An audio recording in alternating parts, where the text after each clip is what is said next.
শাহাদাতে কারবালা, আহলে বাইতদের প্রতি ভালোবাসা। হযরত হুসাইন রাদিয়াল্লাহু তাআলা আনহু তিনি আমাদের কলিজার টুকরা, আমাদের মাথার মুখ। আমার নবীকে যেমন ভালোবাসি, হুসাইন হাসানকে রাদিয়াল্লাহু তাআলা আনহুমাকে আমরা তেমনই ভালোবাসি। কিন্তু এর অর্থ এই না ভালোবাসার বহিঃপ্রকাশ আমরা পিঠ দিয়ে রক্ত ছুটিয়ে দেখা। এর অর্থ এই না যে হাই হাসান হাই হুসান করে আমরা প্রলাপ করব, আমরা কান্নাকাটি করব। যেই দিন রোজা রাখার কথা বলা হলো সেটা কারবালার বহু আগের ঘটনা। আল্লাহর নবী নিজে বলে গিয়ে যে রোজা রাখো। এখন এই দিন আপনি যদি রোজা না রেখে শরবত খান, রোজা না রেখে শরীর থেকে রক্ত ছোটান, রক্ত বের করেন, হাই হাসান হাই হোসেন করে আপনি মাতম করেন, আপনি যদি রাত্রিবেলায় আপনার পটকাবাজি করেন, আপনি যদি এই যে তাজিয়া মিছিল করেন, যে সমস্ত কাজগুলো আমাদের অনেক ভাইরা বুঝে হোক না বুঝে হোক, কাজগুলো আসলে শরীয়তের আয়নায় বা হাদিসের আয়নায় দেখা যায় না। এখন ওই ভাই কি বলবে? তাকে যদি বলবেন যে আমি করলে আপনার, তার জবাব কি জানেন? যে আমি করলে আপনার সমস্যা। আমি বলি যে আমার নবী তো বলে নাই, আপনি করবেন কেন? আচ্ছা আমি করে আমি জাহান্নামে যাবো, আপনার সমস্যা। আর কোনো জবাব আছে? পৃথিবীতে কোনো মুফাসসির কাবা শরীফের ইমামকে আনলেও হেরে বুঝাইতে পারতেন না। কথা বলে না কেন? কাবার ইমামকে নিয়ে এসেও যদি আরে বুঝান, ও বলবে যে আমি ঠিক আছে, এটা নাজায়েজ। এখন কোনো মানুষ যদি এই কথা বলে যে আমি এটা করে জাহান্নামে যাব, আপনার সমস্যা কি? এরে বুঝানোর আর কোনো ইমাম, খতিব, স্কলার কারো কি নাই, সাধ্য নাই। আর এ হচ্ছে পৃথিবীর সবচেয়ে বড় গুমরা মানুষ। কথা বলেন ঠিক না? শুনেন, আপনি ভুলে জেনা করে ফেলেছেন, মদ খেয়ে ফেলছেন, হারাম করে ফেলেছেন, কিন্তু মনে মনে আপনার ভাব হচ্ছে ইস পাপটা করা আমার উচিত হইল না, ইস ভুলটা আমি করে ফেললাম। পাপ করার পরে যার হৃদয়ে এরকম আঘাত আসে ও কপালওয়ালা, কারণ ওর জন্য তওবার দরজা খোলা আছে। কথা বলেন সুবহানাল্লাহ। ওর জন্য কিসের দরজা খোলা আছে? তওবার দরজা। কারণ টুডে টুমোরো, আজ হোক কাল হোক, সে কিন্তু ব্যাক করবে। কিছু মানুষ আছে যারা পাপকে পাপই মনে করে না। ধরেন জেনা করছেন, আবার প্ল্যান করতেছে, যাক আজকে করছে, আগামী বৃহস্পতিবার আবার করবো। নাউজুবিল্লাহ বলেন না? মদ খাইতেছে, আবার 2 দিন পরে খাবো না। নাউজুবিল্লাহ বলেন। ভাই এই 2 দিনের মধ্যে তোমার মৌত হয়ে গেলে তুমি কাফের বেঈমানের মতো মরলা, ঠিক না? এই জন্য এমন কোনো কাজ করা যাবে না। এই দিনে আমরা তাজিয়া মিছিল করব না, এ আশুরার দিনে আমরা শরবত খাবো না, আমরা রোজা রাখবো। এ আশুরার দিনে আহলে বাইতদের জন্য আমরা দোয়া করব। এ আশুরার দিনে আমরা মিছিল মিটিং করব না। এ আশুরার দিনে আমরা মানুষকে কষ্ট দিব না, কোনো অপচয় করব না, নিজেদেরকেও কষ্ট দিব না। এখন এই যে মুহররম মাস আল্লাহ তাআলা দিলেন, নিশ্চয় আল্লাহর নিকট মাসের সংখ্যা হচ্ছে 12টি, এর মধ্যে 4টি মাস সম্মানিত। এখন এই মুহররম মাসে কেউ কাজ করি আমরা মন গড়া, কেউ কাজ করি আল্লাহ যেভাবে বলেছেন সেভাবে। এমন কিছু কাজ আছে যেগুলো শরিয়া দ্বারা প্রমাণিত, হাদিস দ্বারা প্রমাণিত। এমন কিছু কাজ আছে যেগুলো হাদিস দ্বারা প্রমাণিত না, আবেগ থেকে আমরা বানিয়ে ফেলেছি। তাহলে 2টা ক্ষেত্র কিন্তু, একটা হচ্ছে শরিয়া দ্বারা প্রমাণিত, আর একটা হচ্ছে আবেগ দিয়ে প্রমাণিত। আপনি আবেগের বশবর্তী হবেন না শরিয়ার? কোরআনের আয়নায়, হাদিসের আয়নায় আগে নিজেকে দেখব যে এটা কোরআন অনুমোদন করে কিনা, হাদিস অনুমোদন করে কিনা। যদি করে আমল করব, যদি না করে আমল করব না। কথা বলেন ঠিক কিনা? তাহলে এখন কি করতে হবে দেখেন।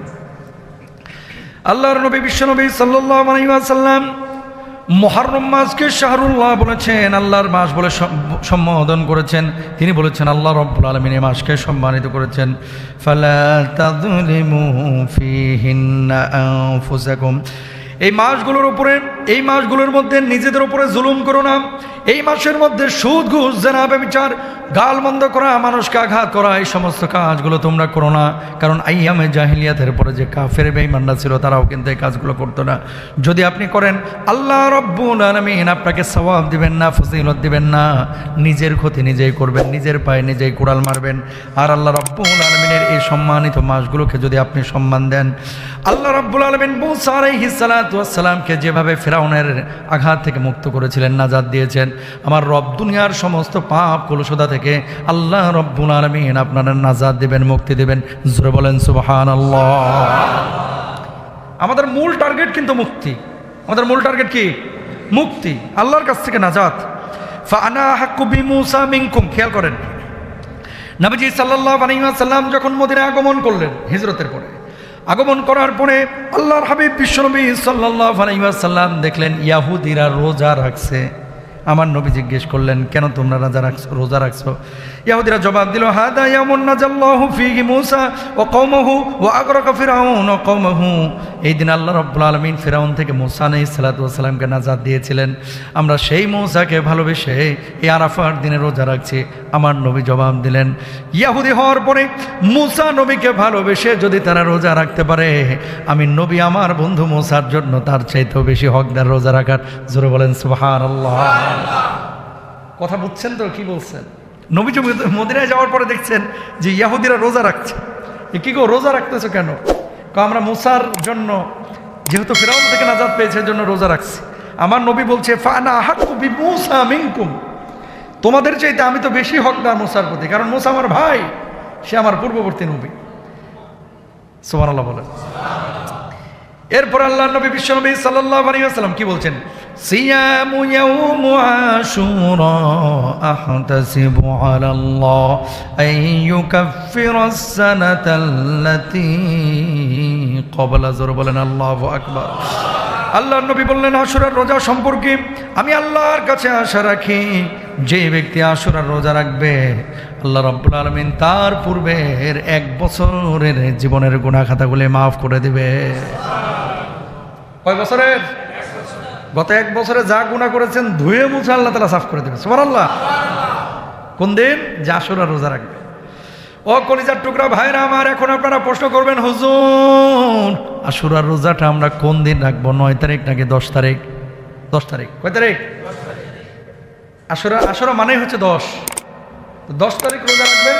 ইহুদিরা যেহেতু একটা রাখতো, নবীজি বলছেন যে না, ইহুদির সাথে সামঞ্জস্য না করে তোমরা একটা বাড়ায় নাও, আগে একটা মিলায় নাও অথবা পরে একটা মিলায় নাও, তাহলে কয়টা হয়ে যায়? 2টা। হয় 9-10 রাখেন অথবা 10-11 রাখেন। এটা আমার নবীর কথা। তাহলে আশুরার যে আমল 1 নাম্বার হচ্ছে, আশুরার আমলের 1 নাম্বার কাজ হচ্ছে এই মানে আশুরাতে আমরা রোজা রাখবো। সবাই আজকে নিয়ত করে ফেলি, জোরে বলি ইনশাআল্লাহ। এবার আসেন 2 নাম্বার কি? নফল রোজা বেশি বেশি করা। 3 নাম্বার তাওবা ইস্তিগফার বেশি বেশি করা। আস্তাগফিরুল্লাহ আস্তাগফিরুল্লাহ আস্তাগফিরুল্লাহাল্লাযী লা ইলাহা ইল্লা হুয়াল হাইয়ুল কাইয়্যুম। যেহেতু নবী আম্বিয়া আলাইহিমুস সালাতু ওয়াস সালামদের উম্মতকে আল্লাহ রাব্বুল আলামিন এই মাসে মাফ করেছেন। ইউনুস নবীকে মাছের পেট থেকে আল্লাহ রাব্বুল আলামিন নাজাত দিয়েছেন। মূসা নবীকে আবার আল্লাহ রাব্বুল আলামিন ওই ফিরআউনের দলের সামনে থেকে মুক্ত করেছেন, নাজাত দিয়েছেন। আপনি যখন আল্লাহর কাছে বলবেন, আল্লাহ জীবনে অনেক গুনাহ করেছি মাহবুদ, তুমি ছাড়া কেউ নাই যে গুনাহগুলো আমার মাফ করবে। ও আল্লাহ, যদি এখন মাফ না করো, আমার যদি মওত হয়ে যায় তাহলে আমার জাহান্নামে যাইতে হবে। ও মাহবুদ, তুমি আমার মাফ করে দাও, ক্ষমা করে দাও। আল্লাহ, তুমি ছাড়া কোনো মাহবুদ নাই, তুমি ছাড়া মালিক নাই, তুমি ছাড়া কোনো খালেক নাই। এইভাবে যখন তওবা ইস্তিগফার করবেন, সাইয়্যিদুল ইস্তিগফার করবেন, আর বারবার আল্লাহর কাছে বলবেন, আমার আল্লাহ রাব্বুল আলামিন আপনার জীবনের গুনাহ খাতাগুলি মাফ করে দিবেন। জোরে বলেন সুবহানাল্লাহ। 3 নাম্বার কাজ কি মনে আছে তো? কি করতে হবে? তওবা ইস্তিগফার বেশি করতে হবে। সবাই বলেন ইনশাআল্লাহ। 4 নাম্বার কি? কোরআন তেলাওয়াত বৃদ্ধি করেন এই মুহররম মাসে। কি করা? কোরআন তেলাওয়াত বৃদ্ধি করা। সবাই মনোযোগ দিই, কোরআন তেলাওয়াতটা বৃদ্ধি করবেন এই মুহররম মাসে। শুধু তেলাওয়াত করে না, একটু বুঝে তেলাওয়াত করার চেষ্টা করবেন ইনশাআল্লাহ বলেন। এরপরে 5 নাম্বার দান সাদাকা করবেন। 6 নাম্বার আত্মসমালোচনা এবং নতুন হিজরি বছরের জন্য কিছু কর্ম পরিকল্পনা করবেন। কর্ম পরিকল্পনা মানে কি? যে 1 বছর যা হওয়ার হয়েছে, সামনের 1 বছর আমার 1 ওয়াক্ত নামাজ আমি ছাড়বো না ইনশাআল্লাহ বলেন। সামনের 1 বছর আমি কোনো নফল রোজা ছাড়বো না ইনশাআল্লাহ। 1 বছর সুদ ঘুষ জেনা ব্যভিচার যা করেছি, এই আগামী 1 বছর আল্লাহ আপনাকে হাজির নাজির জেনে বলছি, সাক্ষী রেখে বলছি, আমার দ্বারা আর কোনো পাপ আমি সংগঠন করব না। দেখেন আজকে যে মানুষটা মারা যাচ্ছে, সেও কিন্তু আপনার আমার মতোই মনে করছে এখনো অনেক দিন বাঁচব। বুঝেন নাই? আজ বিকালে যে মানুষটা মারা যাবে না, সেও আপনার মতো আমার মতোই ভাবতো যে এখনো অনেক দিন টাইম আছে আমার। এই মোবারক ভাই যে মারা গেছে গত সপ্তাহে, উনিও হয়তো বা গত জুমায় এমনটাই মনে করেছিলেন, এখনো আমার অনেক সময় আছে। কখন ধাপ করে মালাকুল মাউত এসে সব সম্পর্ক ছিন্ন ভিন্ন করে দিবে ভাই আপনিও জানেন না, আমিও। আমার কবরে যাইতে হবে কারে? আমারই। আমার আল্লাহর সামনে দাঁড়াতে হবে কারে? আমাকে।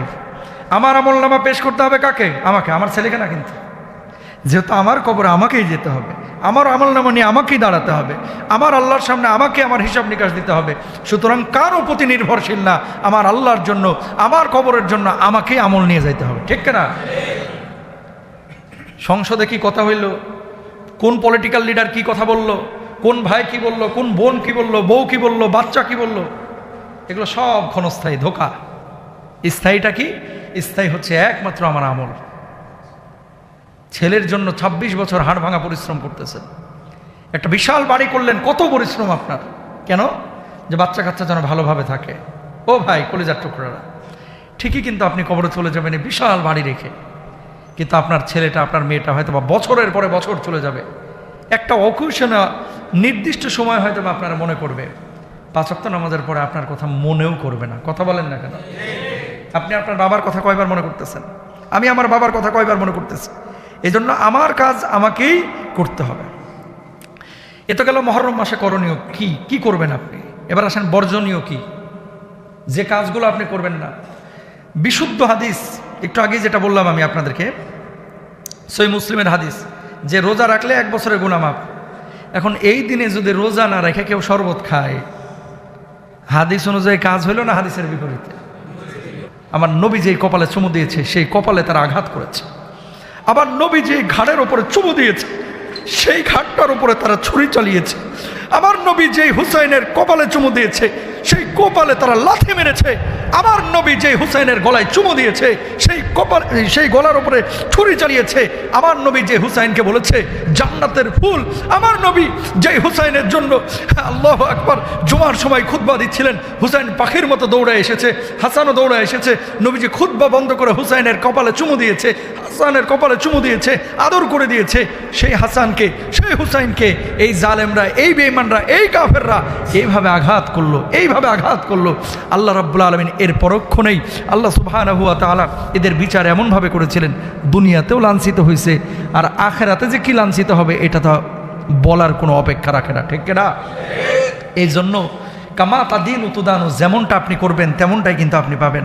এই যে জুলুম যারা করে এরা মনে করে যে আমরা তো পার পেয়ে গেছি, আল্লাহ তাআলা তো আমাদেরকে মাফ করেছেন, আল্লাহ তাআলা আমাদেরকে ছেড়ে দিবেন না। আল্লাহ ছাড় দেন, আল্লাহ কিন্তু ছেড়ে দেন না। আল্লাহ ছাড় দেন, আল্লাহ ছেড়ে দেন না। আল্লাহ সুবহানাহু ওয়া তাআলা কোনো মানুষকে যেন জুলুমের পর্যায়ে না রাখেন, এই জন্য আমাদের প্রত্যেককে দোয়া করা উচিত, প্রত্যেকেরই দোয়া করা উচিত। হুসাইন রাদিয়াল্লাহু তাআলা আনহু যখন যাচ্ছিলেন অনেক প্রবীণ সাহাবীরা তাকে নিষেধ করেছিলেন যে আপনি কুফায় যায়েন না। এটা দীর্ঘ ইতিহাস যে আপনি যায়েন না। ওই কুফাবাসী বারবার কিন্তু চিঠি লিখেছিলেন যে হুসাইন আপনি আসেন, আমরা বর্তমান খলিফার কাছে বাইয়াত হব না, আমরা চাই যে নবী পরিবারের একজন সদস্য কি হোক, আমাদের খলিফা হোক। কুফাবাসী তার সাথে গাদ্দারি করেছিল। চিঠি লিখে তাকে নিয়ে যাওয়ার পরে এই কুফাবাসী গাদ্দারি বেঈমানি করে তাকে আপনার এই হত্যার মুখোমুখি করেছিলেন। যাওয়ার পরে কিন্তু আর কেউ কোনো খোঁজখবর রাখেন নাই। এই জন্য গাদ্দারি বেঈমানি কুফাবাসী সেই সময় করেছে, এখন পর্যন্ত কুফাবাসী আর কিন্তু সুখ পায় নাই। ওই জাতিটা যারা এই বেঈমানি করেছিল, হুসাইন রাদিয়াল্লাহু তাআলাকে নিয়ে জালেমদের সামনে ফেলে তারপরে সটকে গিয়েছিল, আল্লাহ রাব্বুল আলামিন এখন এদেরকে সুখ দেন নাই, লাঞ্ছিত হচ্ছে, বঞ্চিত হচ্ছে।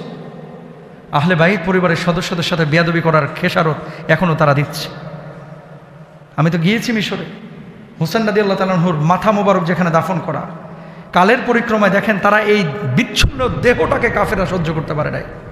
এটাকে নিয়ে তারা কত ধরনের যে বেয়াদবি করেছে। এর জন্য নবী পরিবারের সদস্যদের সাথে কোনো বেয়াদবির চিন্তাও করা যাবে। আল্লাহু আকবার, আল্লাহ তৌফিক দান করুক।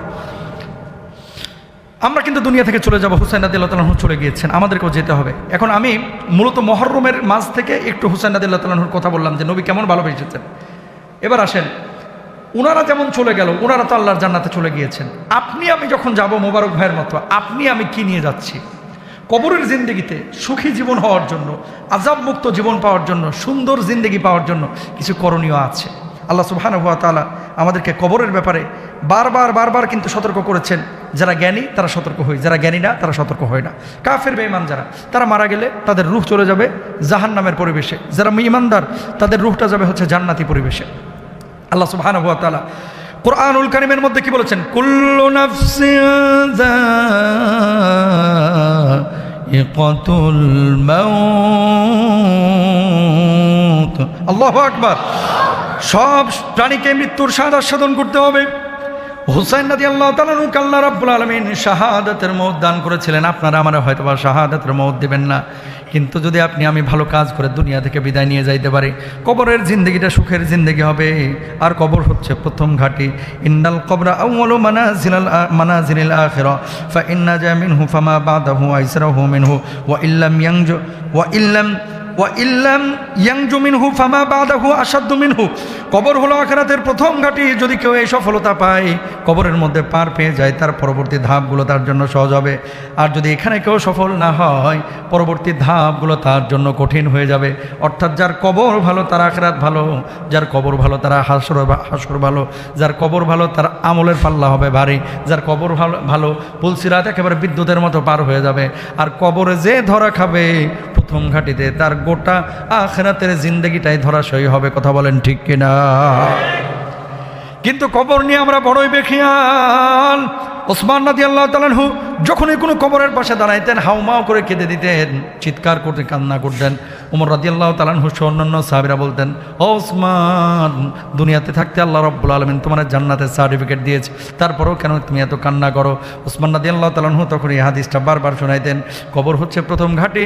এই কবরে যদি আমি মুক্তি পেয়ে যাই, এই কবরে যদি আল্লাহ রাব্বুল আলামিন আমার মাফ করে দেন, কবরটাকে যদি আমার জন্য প্রশস্ত করে দেন, তাহলে আমার পরবর্তী সময়গুলো সুখের হবে। আর কবরে যদি ধরা খেয়ে যায় আমি ওসমান, তাহলে মাফ পাবো না।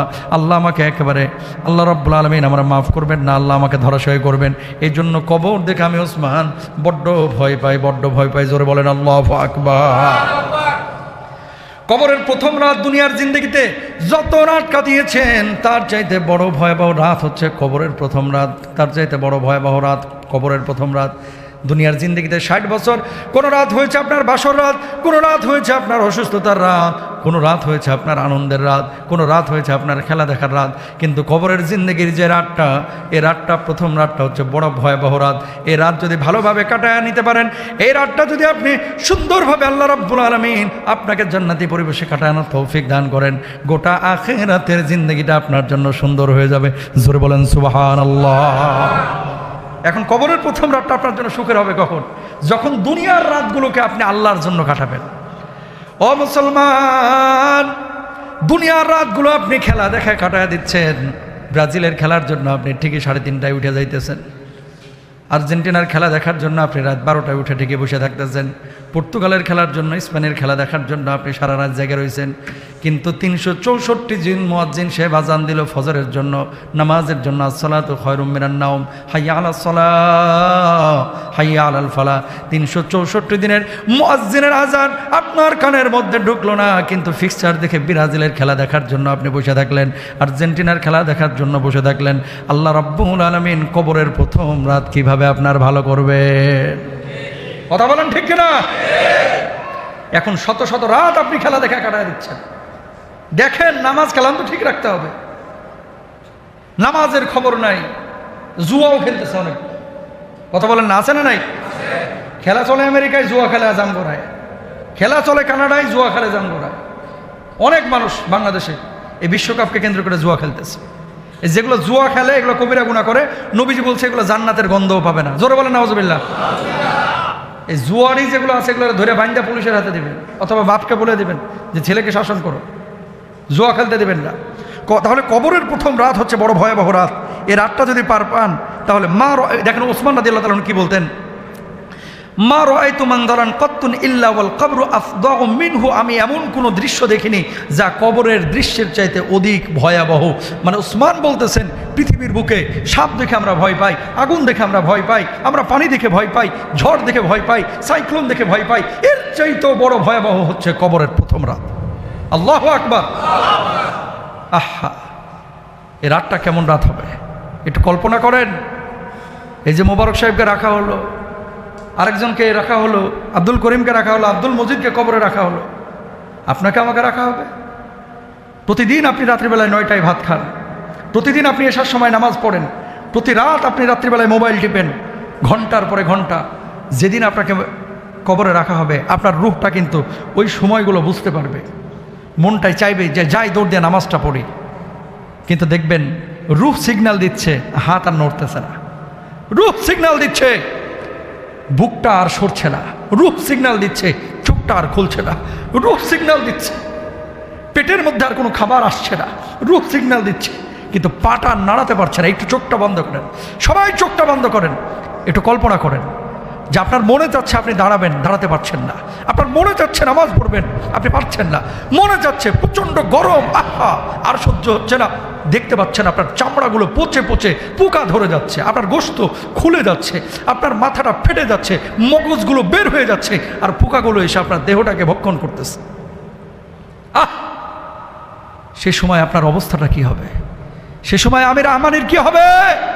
সে সময় আমি স্বপনের কি হবে? আমি আলমের কি হবে? আমি মসজিদের কি হবে? আমি জামানের কি হবে? আমি কালামের কি হবে? কি হবে? এই পরিস্থিতিতে আপনাকে পড়তে হবে ভাই, এই পরিস্থিতিতে আমাকে পড়তে হবে। প্রত্যেকটা মানুষকে কিন্তু পড়তে হবে।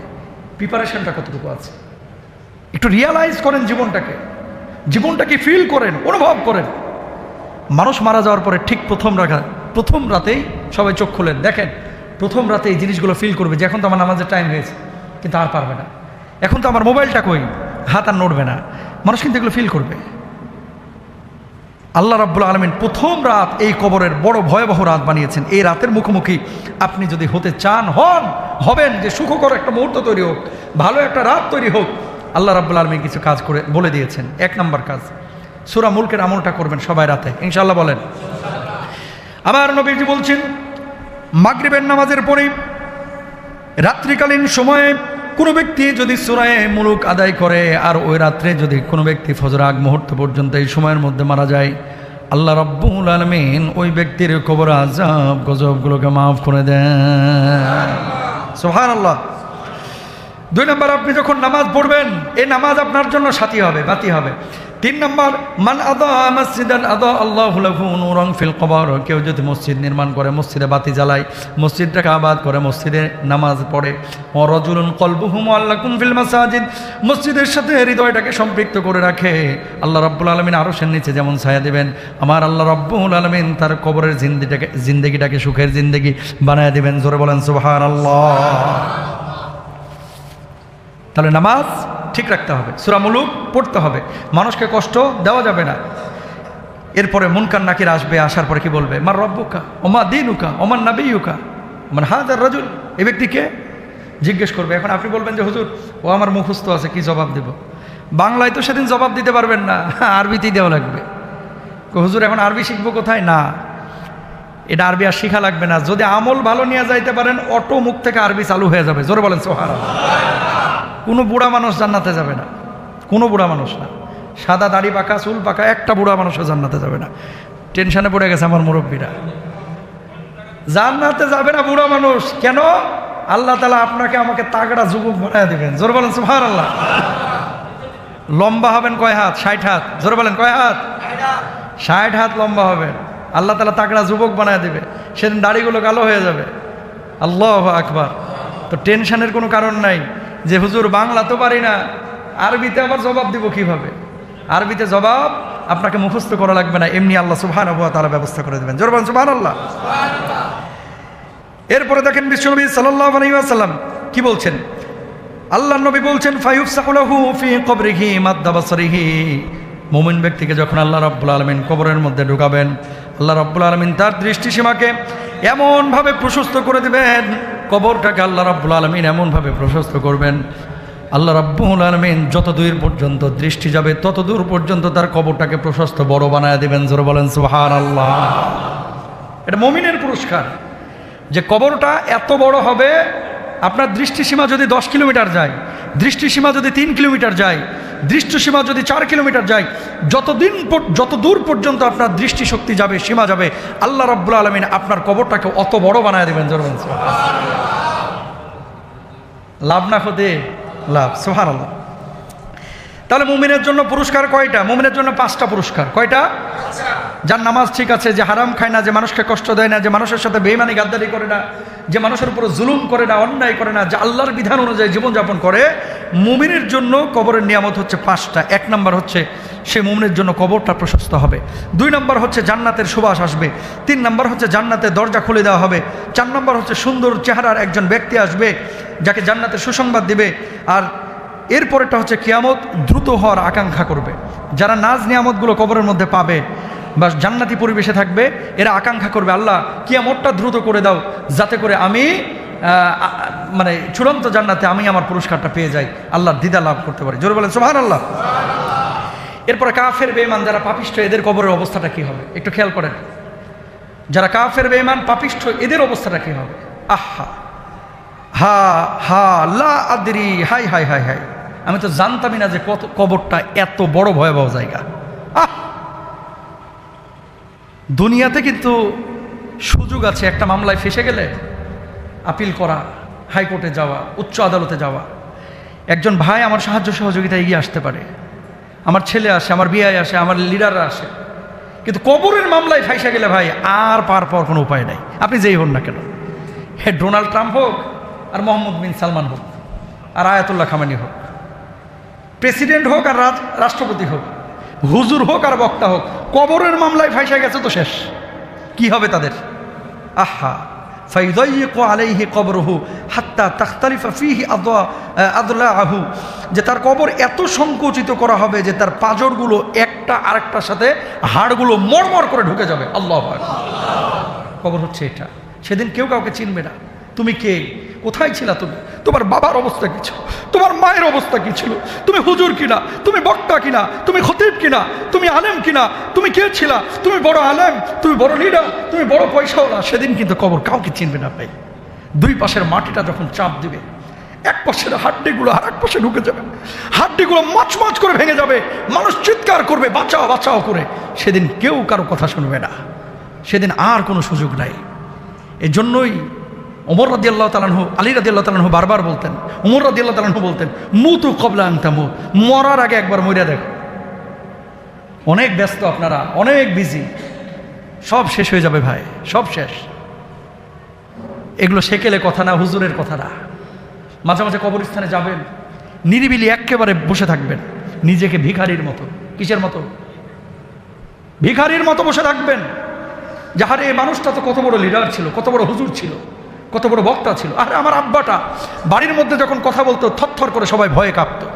আজকে আমার বাপটা 30 বছরে কবরে পড়ে রয়েছে, কোনো আওয়াজ নাই। বলেন না? এই যে আমার স্বপন ভাইয়ের আব্বা চেয়ারম্যান ছিল না, কত প্রভাব ছিল, অথচ শেষ বয়সে অসুস্থ হয়ে গেল বেচারা, আর কোনো কথা বলে নাই। খুব খেদমত করেছে, আল্লাহ চাচাকে মাফ করে দেখ, আমিন বলেন। সব বাবারাই কিন্তু একটা বয়স থাকে এরকম থরথর করে কাঁপাইছে, নিথর দেহে কবরে পড়ে আছে। একদিন আপনার আমার পরিস্থিতি তাই হবে। এজন্য কবর বড় ভয়াবহ জায়গা। কবরের পাশে গিয়ে বসবেন, অন্তত মাসে একবার একটু রিয়ালাইজ করবেন যে কোথায় যাচ্ছি, আমার গন্তব্যটা কোথায়, আমার পরবর্তী সিচুয়েশনটা কি হবে, এটা আমাকে একটু ফিকির করতে হবে ইনশাআল্লাহ। আন-নারু ইউরাদুনা আলাইহা গুদুওয়া ওয়া আশিয়া, তাদেরকে সকাল সন্ধ্যা আগুনের সামনে উপস্থিত করা হবে। আপনি মনে করেন না যে কবরে দাফন কাফনের পরে খালি মাটি দিলাম চলে আসলাম শেষ, না।